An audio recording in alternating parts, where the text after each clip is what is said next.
Em japonês, música significa ongaku. Esse é um termo utilizado para música contexto geral, qualquer música produzida.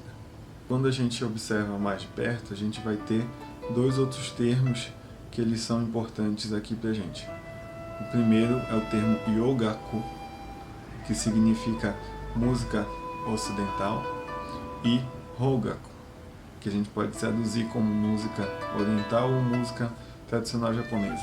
Esse termo ele é utilizado especificamente para tratar não só de certos instrumentos, mas como de certas práticas musicais que são características do povo japonês e que vem se desenvolvendo ao longo da história.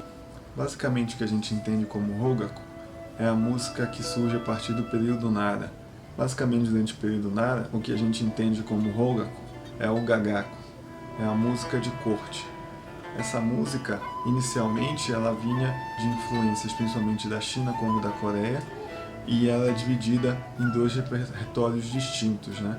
Como a Gaku, que basicamente músicas vindas da Coreia e da Manchúria e das regiões próximas, e o Togaku, que é a música basicamente vinda da China e da Índia.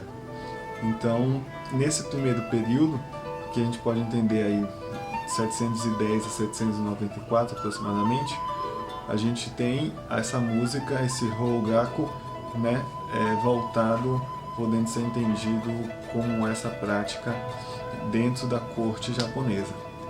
O Gagaku também insere algo que posteriormente vai se chamar o Agaki, que hoje a gente conhece bastante, que são os instrumentos tradicionais japoneses. Observar que na época essa distinção de música tradicional japonesa, de música japonesa em si, não era dada como é hoje, né? Então essas relações, esses termos, yogaku, hogaku, agaki, eles surgem depois, já por um tempo recente, onde as coisas vão mudando, mas a gente estuda baseado nessas referências. No período Heian é o que a gente pode entender de realmente a criação de uma música nacional. Durante esse período, não só o gagaku se desenvolve mais, mas como certos parâmetros da música caminham em outras direções, né? Então o pensamento musical, da teoria musical no geral, ele é modificado e isso influencia mesmo o repertório que era executado na época. Pouco a pouco esse repertório ele vai se disseminando, os instrumentistas vão levando esses instrumentos para fora da corte, isso vai proporcionar a criação de gêneros diversos, específicos, com outras combinações instrumentais, mas todas têm uma origem ali dentro do gagaku. O pesquisador Akira Tamba, ele fala sobre uma divisão na música japonesa basicamente entre música determinada e música indeterminada. Ele fala que durante toda essa história o Japão vem dialogando com essas duas formas de entender a música.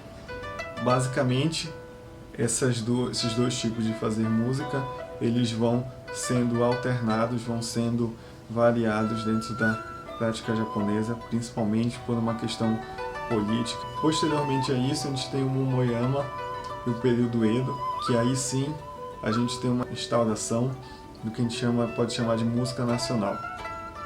A gente tem, principalmente nesse período, a popularização dos instrumentos que foram desenvolvidos a partir do gagaku.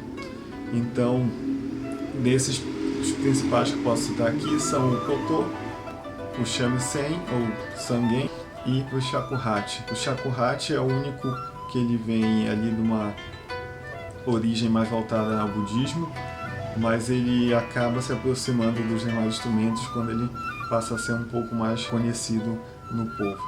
O koto e o shamisen, eles começam a desenvolver repertórios específicos, acabam também dialogando entre si em alguns gêneros musicais em que a presença dos dois é bem forte. Uma das principais mudanças que talvez quando a gente começa a entender música tradicional japonesa como a gente entende hoje, que é o período Meiji. Então, a partir do período Meiji, a gente tem uma abertura do Japão para o exterior, a permissão da entrada de influências e elementos culturais de fora. Isso faz principalmente com que o repertório tradicional, né, toda a tradição musical japonesa, que era pautada em certos fundamentos que, no geral, são um pouco diferentes da música ocidental, ele acaba dando uma modificada, né? Então, principalmente nesse período, a gente vai ter os músicos, os grandes mestres músicos tradicionais japoneses, tendo contato com a música ocidental, não só de maneira informal, mas também de maneira formal. Alguns deles começaram a estudar música ocidental justamente para poder dialogar melhor, e isso gera várias mudanças. A criação, por exemplo, no koto, do koto de 17 cordas, além do tradicional de 13, koto baixo, em que tem uma tessitura mais grave, etc.